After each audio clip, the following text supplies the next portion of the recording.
Time theft, what is it and why should we care about it? Hi, I'm Simon Kent, owner of Kent Employment Law. And I'm Kim Darling, one of the lawyers at the firm. So Kim, why don't I start just by telling our audience what time theft is?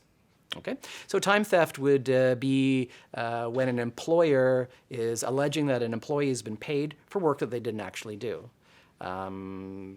You hear about this, I guess, from friends and family, and on TV we see it all the time. That's sort of the joke around people that think it's funny because they sort of put one over on the employer. They did a bunch of work and they weren't paid for it. Have you ever come across time theft in one of your workplaces? Yeah, actually I have. I worked in an office once where one of the staff members used to spend a significant amount of time talking to her friends and family, and in particular planning cruises. Okay, all right. Well, it is something that our employer clients call us about, and they don't call it time theft when they're calling, but they're describing a situation where somebody over a long period of time has been receiving a salary, but actually not doing the work that they were supposed to do. So, but just taking a step back and looking at this from a sort of high level, is this something that you think is a real problem in workplaces and something that employers need to start coming down harder on?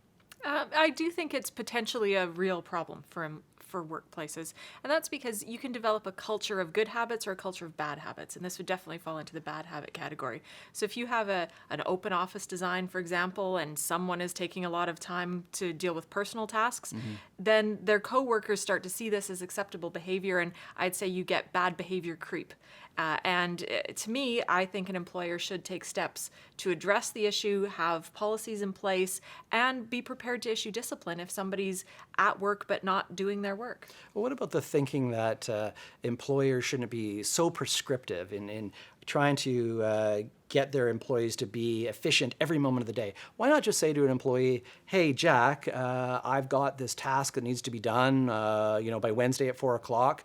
I don't care how you get it done, just get it done. So then doesn't that relieve the employer then of this whole task of trying to get them to clock in and clock out and be at their desk every minute of the day? I think that there are an awful lot of jobs that you can't just assign a high-level task and assume that the staff are going to get it done. Right. Like, for example, a receptionist whose job is literally to sit at the front and welcome people into the business and answer phones. You couldn't say to that person, here's a task for you, because their job is to be available. So in those kinds of positions, and there are a lot of those positions, if you aren't creating a culture where people are expected to be focused on their tasks, whatever those tasks might be, and you allow them to just kind of get it done on their own time, I think you'll find if someone wants to abuse that system, they will. Right. So if I'm an employer and I feel that one or more of my employees have committed time theft, what are the remedies that would be available to me?